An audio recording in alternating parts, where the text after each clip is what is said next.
جی مجھے غلطی ہے، آپ میری اصلاح کریں گے یا میں خود کروں گا؟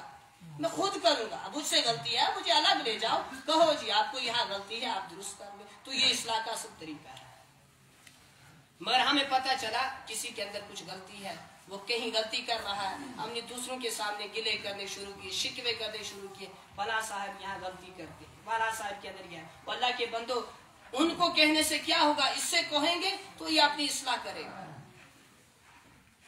حضرت حسن بصری کے بارے میں آتا ہے، ایسا خوف تھا اللہ کا، خشیت الہی کا ایسا عالم تھا ان کے اوپر کہ یہ جب چلتے تھے تو ایسا لگتا تھا کہ یہ وہ نوجوان ہے جو اپنے باپ کو ابھی ابھی دفن کر کے آیا ہے. اور جب یہ بات کرتے تھے اور ان کے چہرے سے ایسے خشیت الہی کے آثار چپکتے تھے، ایسا لگتا تھا یہ وہ مجرم ہے جسے پھانسی کا حکم سنا دیا جا چکا ہے. اور رابعہ بصریہ کے بارے میں آتا ہے، ایسا روتی تھی اللہ کے ڈر سے، ایسا روتی تھی کہ حضرت رابعہ بصریہ کی آنکھوں سے جو آنسو نکلتے تھے وہ زمین کے اوپر پڑتے تھے. بسا اوقات ان آنسوؤں کے گرنے کی وجہ سے اس زمین کے اوپر گھاس اگ جاتا تھا. ایسا خوف تھا ان لوگوں کو، ایسا ڈر تھا ان لوگوں کو اللہ رب العزت کا. جب ہم نے اوروں کا ڈر دل کے اندر بٹھایا، جب ہم نے اللہ سے ڈرنا چھوڑ دیا، تو پھر غیروں کا ڈر ہمارے دل کے اندر آ گیا. آپ ایک چیز کا تجربہ کر کے دیکھ لیں. پہلے یہ مرغے جو ہے نا، یا جب اس کو دیکھتے تھے، بلی کو دیکھتے تھے، یہ بھاگ جاتے تھے، آواز نکالتے تھے. آج ایسا سسٹم نہیں رہا. آج مجھے لگتا ہے اس کے ساتھ جس برتن کے اندر ہمارے گھر کے مرغے پانی پیتے ہیں، اسی برتن کے اندر بسا اوقات بلی بھی پانی پیتی ہے. یہ وجہ کیا ہے؟ یا پہلے بلی انسان کو دیکھتی تھی، کتا انسان کو دیکھتا تھا، ڈر کر بھاگ جاتا تھا. آج وہ ڈرتا، رستہ مارنے پر بھی چھوڑتا نہیں ہے. اس کا مجھے یہ لگ رہا ہے کہ جب آپ اللہ سے ڈرتے تھے، ہمارا ڈر اللہ نے ان کے دل کے اندر ڈالا تھا. جب ہم نے اللہ سے ڈرنا چھوڑا، اللہ نے ان کے دل سے ہمارا ڈر نکال دیا. تو بزرگوں، ہم نے اللہ سے دعا کرنی ہے، یا اللہ آپ اپنا خوف ہمیں عطا فرما تاکہ ہماری گناہوں سے حفاظت ہوتی رہے اور اپنی اصلاح کرتے رہنا ہے. اللہ کا خوف دل کے اندر رکھنا ہے، اللہ کو راضی کرنا ہے، عبادت کے اندر وقت گزارنا ہے، مساجد کو آباد کرنا ہے، مدارس کے اوپر نظر دینی ہے. وہاں کا کوئی بچہ کسی مشکل کے اندر تو نہیں ہے، کسی چیز کی وہاں اس کو ضرورت تو نہیں ہے.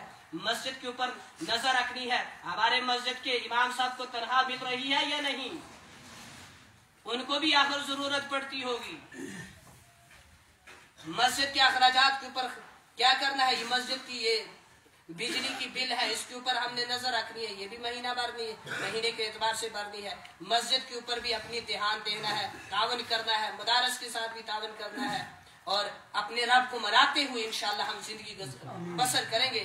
اللہ سے دعا ہے جو ہم سے گناہ سرزد ہوئے ہیں، اللہ اپنے فضل کرم سے معاف فرمائے.